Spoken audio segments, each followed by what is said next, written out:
Hi friends, ఇంకో సన్న బియ్యం ఇచ్చిండ్రు కదా ఫ్రెండ్స్. ఇంకో తెచ్చినాము, మేము తెచ్చి జల్లెడ పడుతున్నాము. దీంట్లో అవి ఏమంటారో నూకలు మాత్రం చాలా ఉన్నాయండి. ఇగో ఇన్ని నూకలు ఉన్నాయి, సన్న రాళ్ళు ఉన్నాయి, ఇక నూకలు ఉన్నాయి చూడండి, సన్నగా రాళ్ళు ఉన్నాయి. మళ్ళీ ఏమంటారు అంటే ఇవి ప్లాస్టిక్ బియ్యం ఉన్నాయి కదా, అన్నిగానం లేవండి, కొంచెమే ఉన్నాయి, ఎక్కువ లేవు, కొన్ని ఉన్నాయి. ఇగో ఇదే పక్కకి వేసిన చూడండి, ప్లాస్టిక్ బియ్యం దొడ్డుగా ఉన్నాయండి, అవి చాలా దొడ్డుగా ఉన్నాయి. ఇగో ఇంత దొడ్డుగా ఉన్నాయి, ఎక్కువ లేవులే, కొన్ని వచ్చినాయి చూడండి, గిన్నె వచ్చినాయి. నూకలు మాత్రం ఇన్ని గానం వచ్చినాయి చూడండి, ఇన్ని నూకలు వచ్చినాయి. బియ్యం బాగానే ఉన్నాయి, నూకలే చాలా వచ్చినాయి. ప్లాస్టిక్ బియ్యం చాలా ఏం లేవండి, కొన్ని ఉన్నాయి, గిన్నె వెళ్ళినాయి ప్లాస్టిక్వి.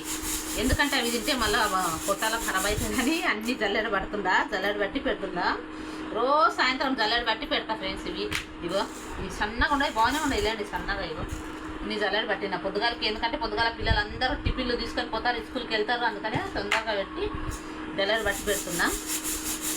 మేమైతే ప్రస్తుతాన్ని అయితే ఇవే తింటున్నాం. బియ్యము సన్న బియ్యమే, సన్నగా వచ్చినాయి కానీ నూకలు ఉన్నాయి. మళ్ళీ ఈ గిన్నెగానం వెళ్తున్నాయి అవి ప్లాస్టిక్ బియ్యం.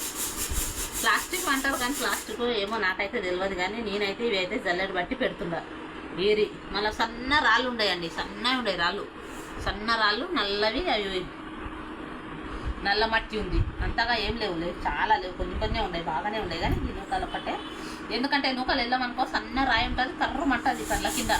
అందుకే నేను రోజు ఈ టైంలో పిరిగి ఉన్నప్పుడు బియ్యం పట్టేసి పెడుతుందా. ఇవి కొద్దిగా లేచి పెట్టడానికి కుదరదు, అందుకనే జల్దీ ఏరనికి ఇప్పుడు ఏరేసి పెడతాం బియ్యం అన్నీ.